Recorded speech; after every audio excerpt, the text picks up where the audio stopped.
বাগেরহাটের মোংলা থেকে মিরাজ নামে এক জেলেকে কোস্টগার্ডের পরিচয়ে তুলে নিয়ে যাওয়ার অভিযোগ উঠেছে। ঘটনার ৩ মাস পেরিয়ে গেলেও সন্ধান মেলেনি তার। এই ঘটনাকে জুলাই গণঅভ্যুত্থানের পর বাংলাদেশে গুমের প্রথম ঘটনা হিসেবে উল্লেখ করে গভীর উদ্বেগ প্রকাশ করেছে আন্তর্জাতিক মানবাধিকার সংস্থা হিউম্যান রাইটস ওয়াচ। তবে অভিযোগ অস্বীকার করেছে কোস্টগার্ড। বিস্তারিত মিঠুন সরকারের প্রতিবেদনে। এই রকমের যে কোস্টগার্ডে করবে গুম, এই কোনোদিন ভাবতে পারি নাই আমি।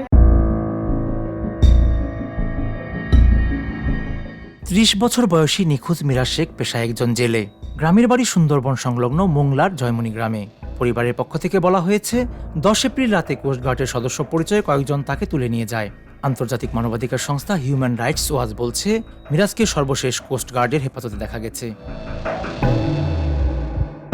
৩ মাস পেরিয়ে গেলেও সন্তানের খোঁজ না পেয়ে থামছে না মায়ের কান্না। তার সন্ধানে আয়োজিত সংবাদ সম্মেলনে মিরাজের বোন ভাইকে ফিরে পেতে প্রশাসনের হস্তক্ষেপ কামনা করেন। কোস্টগার্ডের একজন সদস্যর সিসির সাথে আমাদের একাধিকবার কথা হয়। কল লিস্ট সংরক্ষিত আছে। 2 থেকে 3 দিনের মধ্যে জিজ্ঞাসাবাদ শেষে মামলা দায়ের করা হবে। কোস্টগার্ডে নিয়ে আমার ছেলেরে কি করছে, আমার ছেলেটারে ফেরত দে। ছেলেকে খুঁজে পেতে 12 জুলাই হাইকোর্টে রিট আবেদন করেন মিরাজের বাবা।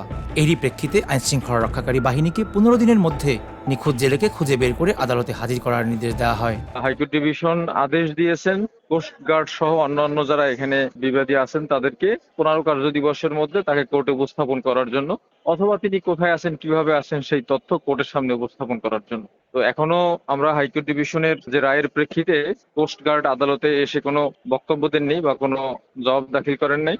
মিরাজের গুম হওয়ার ব্যাপারে প্রধানমন্ত্রী তথ্য উপদেষ্টা ডাক্তার জাহিদুর রহমান বলেছেন, বিগত সময়ে সবচেয়ে বেশি গুমের শিকার ছিলেন বর্তমান ক্ষমতাসীন দলের নেতারা। তাই বর্তমান সময়টাতে যে কোনো পরিচয়ে কাউকে গুম করলে সে ব্যাপারে ব্যবস্থা নেবে সরকার। কোস্টগার্ড পরিচয় তুলে নেওয়া হয়েছে এবং 3 মাস ধরে তাকে পাওয়া যাচ্ছে না। আমি ব্যক্তিগতভাবে একটা জিনিস মনে করি যে এই অন্যায় এবং এই অপরাধগুলোর যে পরিমাণ শিকার ক্ষমতাসীন দল হয়েছে, এটা হবার কারণ নেই। কেউকে যদি অন্য কোনো পরিচয়ও কেউ এটা করে থাকে, তাকে উদ্ধার করা বা যাবতীয় দায়িত্ব কিন্তু সরকারের। সুতরাং সরকার তার এই দায়িত্ব পালন করতে বদ্ধপরিকর। এদিকে মিরাজকে আটকের অভিযোগ অস্বীকার করেছে কোস্টগার্ড।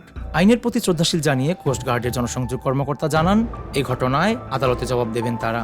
যেহেতু এটা আদালতের বিচার্য বিষয় এবং এক্ষেত্রে ওই রিট পিটিশনে কি বিষয়বস্তু আছে, কি লেখা হয়েছে, সেই প্রেক্ষিতে জবাবটা দিতে হবে। অবিলম্বে মিরাজ শেখ নামে ওই যুবককে খুঁজে বের করার পাশাপাশি গুম রোধে নিরাপত্তা বাহিনীগুলোর জবাবদিহি নিশ্চিত করতে প্রয়োজনীয় আইনি ও কাঠামোগত সংস্কারের দাবি জানিয়েছে হিউম্যান রাইটস ওয়াচ। মিঠুন সরকার, চ্যানেল এস, ঢাকা।